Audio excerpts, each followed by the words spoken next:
En la práctica anterior observamos células vegetales. En esta práctica observaremos células animales. Visualmente existen varias diferencias entre estos dos tipos de células. Por ejemplo, en la derecha se encuentra una célula animal y observamos que ésta tiene bordes irregulares debido a que no posee pared celular. En la siguiente imagen podemos observar las diferencias entre estos dos tipos de células. Las células vegetales poseen una gran vacuola central en la cual pueden almacenar agua. Esta estructura no está en las células animales. Sin embargo, las células animales poseen vacuolas alimentarias que son mucho más pequeñas, donde se pueden reservar algunos alimentos. Estas vacuolas también pueden tener enzimas para su degradación. Otra diferencia notable es que las células animales poseen centriolos, los cuales van a ayudar a que se forme el huso mitótico, mientras que las células vegetales carecen de los mismos. Por último, aunque ya se mencionó, la pared celular es la diferencia más notable entre estas dos células. En la imagen a continuación podemos observar un corte de tejido epitelial bucal. Existe cierto orden entre las células animales que se presentan en este corte, sin embargo, no poseen la pared celular que les diferencia de las vegetales. En esta célula se puede visualizar la membrana plasmática alrededor de la célula, el citoplasma y el núcleo con gran claridad. En la práctica vamos a visualizar este tipo de célula. También se realizará el reconocimiento de las células sanguíneas. Si se realiza una extracción de sangre y se la centrifuga para dividir en los diversos componentes, vamos a observar que se puede dividir en tres componentes principalmente: el plasma, los glóbulos blancos y plaquetas, y los glóbulos rojos. El plasma sanguíneo es la porción líquida de la sangre donde se encuentran nutrientes para poder nutrir a las células sanguíneas y a las de todo el cuerpo. El resto de los componentes son celulares, tanto los glóbulos blancos, plaquetas y glóbulos rojos. Vamos a dividir las células sanguíneas en tres grupos: eritrocitos, plaquetas y glóbulos blancos, o también llamados leucocitos. Conozcamos algunas características de los eritrocitos. Estas son las células más numerosas dentro de la sangre. La palabra eritro viene de color rojo, justamente porque estos glóbulos son los que le dan el color a la sangre. Son células que no poseen núcleo. Justamente por la carencia de núcleo, los glóbulos rojos tienen forma de disco. La función de los glóbulos rojos es llevar gases a través de todo el cuerpo, tomar el CO2 que se va generando por todos los procesos metabólicos y llevar oxígeno. Los glóbulos rojos miden 7.5 micras y pueden vivir de 100 a 120 días.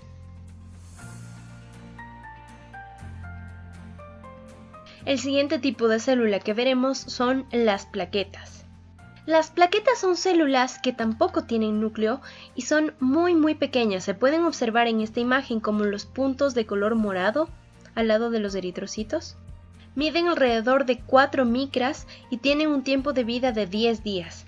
La función de las plaquetas es intervenir y promover la coagulación en caso de algún lastimado. El siguiente grupo que veremos son los glóbulos blancos. Este grupo se puede dividir a su vez en dos subgrupos: aquellos que son granulocitos y otros que son agranulocitos. Los granulocitos tienen este nombre porque se van a poder observar gránulos en el citoplasma que por lo general tienen sustancias que les ayudan a combatir microorganismos. El glóbulo blanco más común son los neutrófilos. Los neutrófilos también pueden ser conocidos como polimorfonucleares. Poli, muchos, morfo, formas, nucleares, núcleo. Este nombre se les da justamente porque el núcleo puede adquirir diversas formas, como se observa en la imagen a continuación. Estas células miden de 12 a 14 micrómetros, es decir, el doble de un eritrocito. Cerca del 70% de todos los glóbulos blancos son neutrófilos. Los neutrófilos pueden ser segmentados o callados. Dentro de los neutrófilos segmentados se pueden observar 3 o 4 núcleos en forma de esferas, mientras que en los neutrófilos callados los núcleos todavía no están tan definidos y se puede observar un núcleo a manera de C o en forma de S. La función de los neutrófilos es eliminar bacterias y restos de células viejas que se encuentren por el cuerpo. El tiempo de vida es de 6 horas a 14 días. El siguiente tipo de glóbulo blanco que veremos son los linfocitos. Después de los neutrófilos, estos son los más numerosos, encontrándose del 25 al 33% de los glóbulos blancos que serán linfocitos. Podemos observar que estas células se caracterizan por tener un núcleo de gran tamaño teñido de un morado intenso, miden de 10 a 18 micras. La función de estas células es la producción de anticuerpos que nos protegerán frente a agentes invasores. Pueden durar desde semanas hasta 200 días. El siguiente grupo que veremos son los monocitos. Los monocitos también pueden ser llamados macrófagos cuando se encuentran en su fase activa dentro de tejidos. Puede darse una confusión al observar linfocitos y monocitos. Sin embargo, podemos guiarnos por el tamaño, ya que estas células miden de 15 a 30 micras, que es el doble de los linfocitos, y también por la coloración del núcleo. La forma del núcleo también es clave, ya que los monocitos presentan un núcleo en forma de corazón, a diferencia de los linfocitos que poseen un núcleo más redondo. Del 2 al 11% de los glóbulos blancos van a ser monocitos. La función de los monocitos o de los macrófagos es fagocitar o comerse microorganismos y también residuos celulares. Pueden emitir estos brazos que se conocen como pseudópodos para poder alcanzar a las bacterias. A continuación, observaremos a los eosinófilos. La característica que les diferencia a estos eosinófilos son los gránulos que se presentan en el citoplasma, que se observan con una gran claridad y en color rosado. Generalmente, estas células parece que tienen un par de gafas de color morado. Los gránulos que poseen están llenos de sustancias que les sirve para combatir la inflamación y para poder combatir algunos microorganismos y las alergias. Del 1 al 3% de los glóbulos blancos serán eosinófilos. Por último, tenemos a los basófilos. Los basófilos también se van a poder observar como estas células llenas de gránulos, pero a diferencia de los eosinófilos, estos gránulos tienden a pigmentarse de color celeste o morado con la tinción de Wright. Estas células son más raras de ver, ya que cerca del 2% de los glóbulos blancos son basófilos. La función de estas células es promover la inflamación y las alergias, al contrario de los eosinófilos. Tomando en cuenta la descripción de estas células, me imagino que eres capaz de reconocer cuántos neutrófilos hay en esta placa.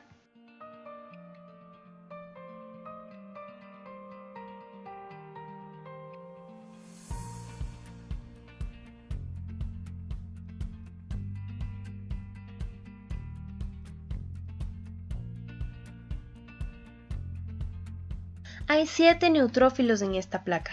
Probablemente te confundiste con aquel que está en círculo rojo. Este es un neutrófilo encallado, que puede ser bastante similar a la célula que se encuentra señalada con la flecha azul en la parte superior. Sin embargo, no nos confundamos. Si observamos el tamaño de estas dos células, observamos que la célula en la parte superior tiene más tamaño y por lo tanto es un monocito. En esta clase también utilizaremos el estereomicroscopio. Es bastante similar a un microscopio ya que tiene oculares, lentes objetivo, platina, base. Sin embargo, la diferencia radica en que el lente objetivo nos permite tener aumentos de 1x, 3x, 4x. El estereomicroscopio tendrá dos fuentes de luz, una ubicada en la base, la cual puede atravesar la muestra que coloquemos encima, y una sobre la muestra. Otra diferencia es que las muestras no deberán estar en portaobjetos, sino podremos hacer una observación directa o colocar en cajas Petri. Generalmente se utilizan para ver objetos y estructuras más grandes. Es bastante útil conocer que un objeto o un organismo puede ser dividido a partir de planos y cortes. Tenemos el corte longitudinal, que como lo indica, va a ser un corte todo lo largo del individuo. En el caso del ser humano, el corte se daría desde la cabeza hasta los pies. El corte transversal, en cambio, va a dividir. El corte transversal, en cambio, es un corte que se da por la mitad, por el centro del individuo. Para que quede más claro, observemos esta banana. Imaginemos que se realiza un corte por la línea punteada. Este corte dirías que es longitudinal o transversal. Es un corte transversal, justo el que se utiliza para preparar patacones. El corte longitudinal, en cambio, se vería de la siguiente manera, cortando a lo largo de la banana. Otro tipo de corte que realizaremos es el corte tangencial, el cual es un corte realizado en diagonal en cualquier sentido. Ten mucho cuidado al momento que realices los cortes y maneja los equipos con cuidado. Y buena suerte, no olvides dejar tu mesón de trabajo limpio después de terminar tus experimentos.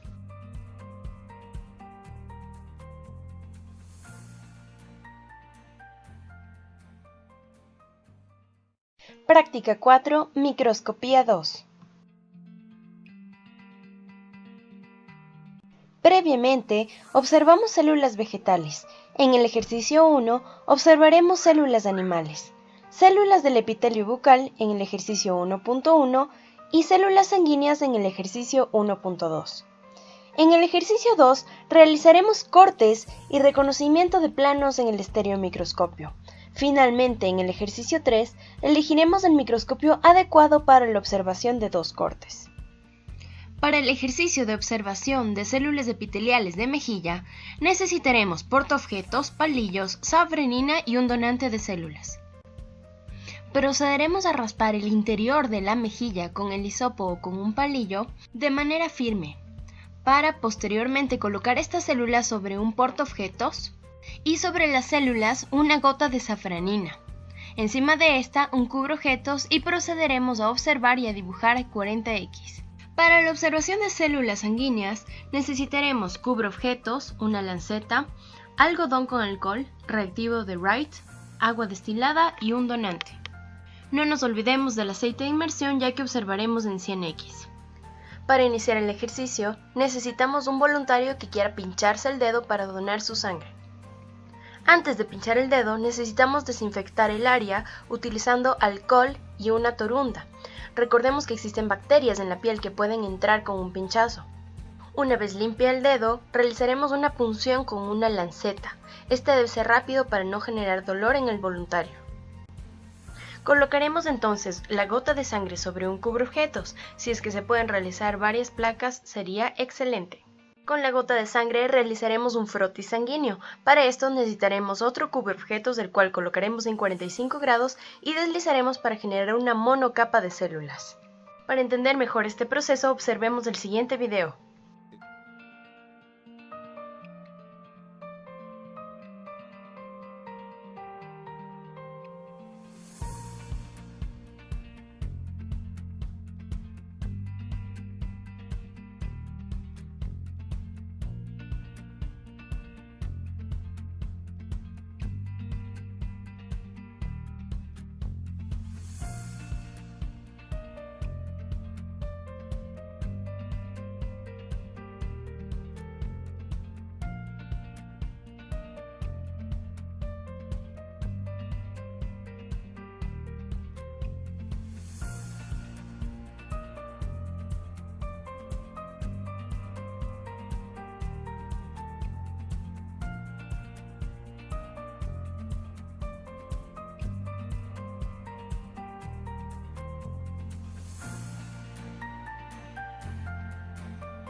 Una vez que tengamos las placas secas, procederemos a observar en el microscopio con una gota de aceite de inmersión en 100X. Ojo, no utilizaremos un cubreobjetos. Observar y reconocer todas las células sanguíneas que podamos observar. El ejercicio 2 consistirá en la realización de cortes y observación de planos. Para esto necesitaremos portaobjetos, zanahorias, pepinillos, bisturís, cajas Petris y el estereomicroscopio. Procederemos a realizar cortes transversales, longitudinales y tangenciales en una zanahoria y un pepinillo utilizando el bisturí con mucho cuidado y sobre una caja Petri para no rayar el mesón. En todos los cortes deberemos observar las siguientes estructuras. Para la zanahoria, como es una raíz, reconoceremos el xilema, el floema, raíces secundarias y el cambium, mientras que para el Pepinillo, al ser una fruta, reconoceremos el epicarpo, la placenta, el mesocarpo, las semillas y el endocarpo. No olvides rotular todas tus observaciones y dibujos. Al ser cortes más grandes, estas observaciones deberán hacerse en el estereomicroscopio. Finalmente, el ejercicio 3 consistirá en decidir qué microscopio utilizar para los dos casos. El caso número 1, deberemos realizar cortes de papa para observar los leucoplastos teñidos con Lugol. Para el caso número 2, deberemos observar los cortes longitudinales de flores simples y compuestas. ¿Qué microscopio vas a utilizar? ¿El microscopio óptico o el estereomicroscopio? Para la observación de leucoplastos, realizaremos cortes sumamente delgados en papa, de tal manera que podamos ver a través de ellos. Colocaremos los cortes en un portaobjetos y sobre estos una gota de Lugol. Para cubrir utilizaremos un cubreobjetos y observaremos en 4X. Dibujar lo observado. Los leucoplastos son organelos utilizados para el almacenamiento de almidón, por lo que con el Lugol obtendrán el color morado oscuro como se puede observar en la imagen. Si observamos con detenimiento, veremos la pared celular que define cada una de estas células. El segundo caso será la observación de cortes longitudinales de flores simples y compuestas. En la imagen podemos observar una flor simple, que es aquella que posee todas sus partes y es una sola flor. Posee una corola, que es la reunión de pétalos, la parte reproductiva masculina, que son el estambre y las anteras, y la parte reproductiva femenina, que es el gineceo. Cuando observes el corte de esta flor, reconoce todas las estructuras que puedas. Por otro lado tenemos a las flores compuestas, que son realmente inflorescencias. Es decir, cuando te están regalando un girasol, realmente te están regalando un ramo de flores. Alrededor posee flores liguladas y en el centro flores tubulares.